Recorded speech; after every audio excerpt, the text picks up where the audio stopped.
इस वर्ष के खरीफ मौसम में भारी वर्षा और बाढ़ के कारण किसानों को भारी नुकसान झेलना पड़ा। नदियों में आए बाढ़ से खेत, घर और पशुधन बह गए, जिससे ग्रामीण क्षेत्रों में किसानों की स्थिति बेहद दयनीय हो गई। ऐसे में राज्य के मुख्यमंत्री देवेंद्र फडणवीस ने किसानों को राहत देने के लिए 31,000 करोड़ रुपए के सहायता पैकेज की घोषणा की।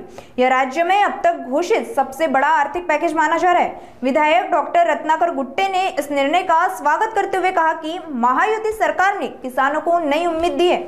इस पैकेज से किसान फिर से खड़ा हो सकेगा, इसलिए मैं सरकार का हृदय से आभार प्रकट करता हूं। नहीं, युती सरकारने आणि सन्माननीय मुख्यमंत्री देवेंद्रजी फडणवीस देवाभाऊ, तसेच उपमुख्यमंत्री शिंदे साहेब आणि उपमुख्यमंत्री आमचे दुसरे अजितदादा पवार, हे युतीचं सरकार आणि कॅबिनेटने खूप चांगला निर्णय घेतला आणि जवळजवळ 31,628 रुपयाचं पॅकेज सरकारनं जाहीर केलं। हे आतापर्यंत सर्वात मोठं पॅकेज आहे आणि सर्वात जास्त ही मदत आहे असं मला म्हणायचं आहे आणि याबद्दल सरकारचं मला खूप मनापासून शेतकऱ्याच्या वतीनं आमच्या सर्वांच्या वतीनं अभिनंदनही करायचं आहे। आज जवळजवळ जर बघितलं, पहिले 8,500 रुपये आपल्याला हेक्टरी मिळत होते, त्या जवळजवळ 18,500 रुपये प्रति हेक्टरी कोरडवाहू शेतीला सरकारनं जाहीर केलेत। म्हणजे जवळजवळ 10,000 रुपये पहिल्यापेक्षा जास्त, म्हणजे डबल रक्कम केली। तसेच हंगामी बागायतीसाठी म्हणजे जवळजवळ हंगामी बागायत आपले कुणाचे टमाटे असतील, वांगे असतील, भाजीपाला असेल, असं जसं वाहून गेलंय, अशासाठी जवळजवळ 27,000 प्रति हेक्टर ही बी फार मोठी म्हणजे अक्षरशः ही मदत आहे।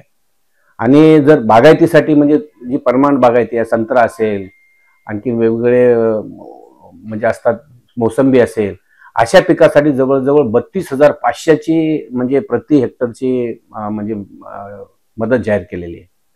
आणि आपण बघितलं, पहिलं दुधाळ जनावर वारला असेल किंवा गेला असेल, पोस्टमार्टम होईल नाही होईल, त्याच्यामुळे त्या दुधाळ जनावराला काही मिळत नव्हतं एखादं जनावर झालं तर। आता जवळजवळ दुधाळ जनावरांसाठी 37,500 रुपये प्रति म्हणजे जनावर जाहीर केलेलं आहे।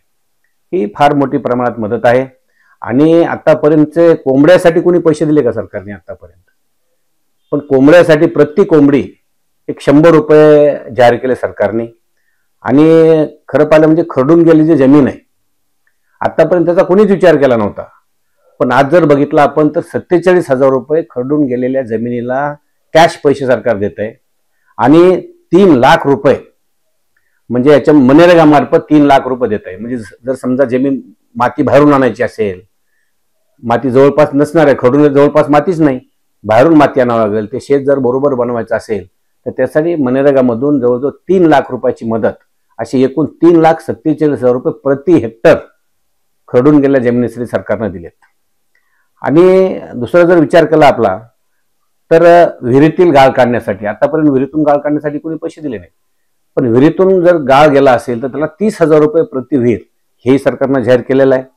आणि सगळ्यात सरसगट म्हणजे पीक विम्याचे पैसे 17,500 हे सरकारने जाहीर केलेलं आहे। आतापर्यंत सगळ्यात मोठं म्हणजे मागच्या 50 वर्षापासून असं कधी जाहीर झालेलं नाही, असं सगळ्यात मोठं पॅकेज सरकारने जाहीर केले, सगळ्यात मोठी मदत सरकारने जाहीर केली आहे।